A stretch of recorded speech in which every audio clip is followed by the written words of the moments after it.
Facebook suspends Trump's account for 2 years.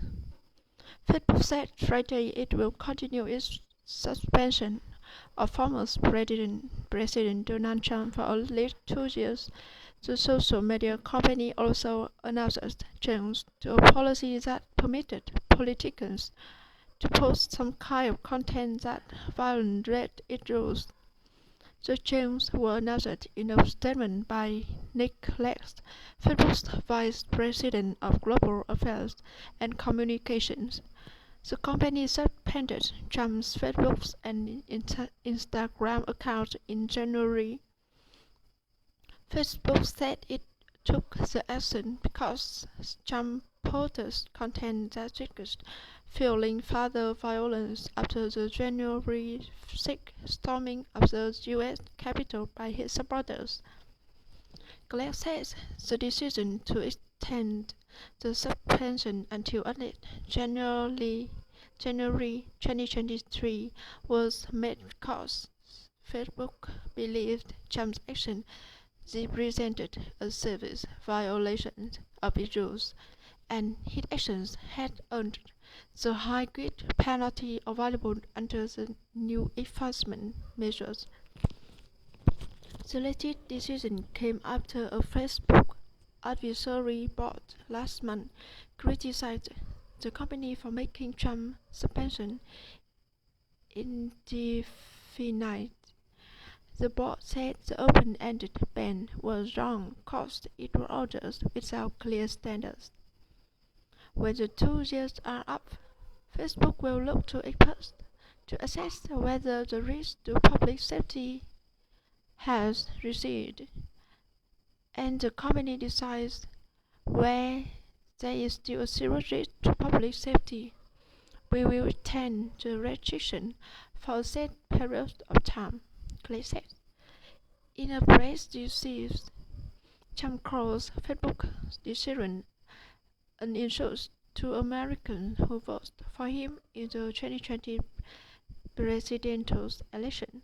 He said the social media service shouldn't be allowed to get away with the censoring and silencing. Our countries can't take this abuse anymore, Trump said in the release.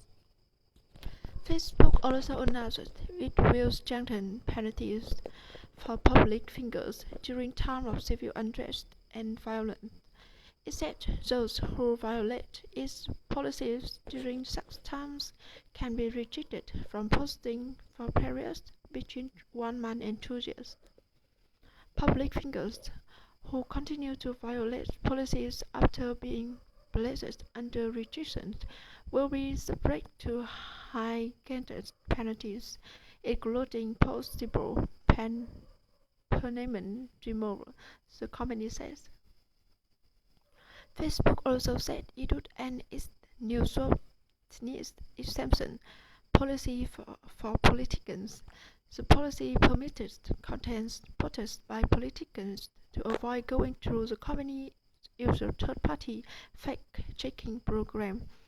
The program is designed to prevent false information, hate speech, and other abuse material from appearing on Facebook.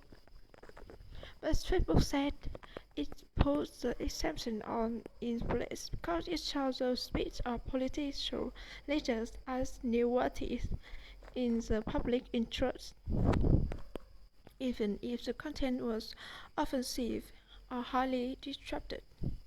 The exemption policy has been criticized for giving special treatment to politicians. Facebook said it had never used the exemption policy in relation to content spotted by Trump. Facebook says Friday that it will still use the exemption to some posts it considers to be in the public interest, even if they violate Facebook rules. However, it will no longer treat material posted by politicians differently from content posted by any other user. In addition, Facebook said it will now make public cases where it does use the exemption, and the company said it will start publishing details about its system of trials. that is issued to account for breaking content rules. I'm Brian Lin.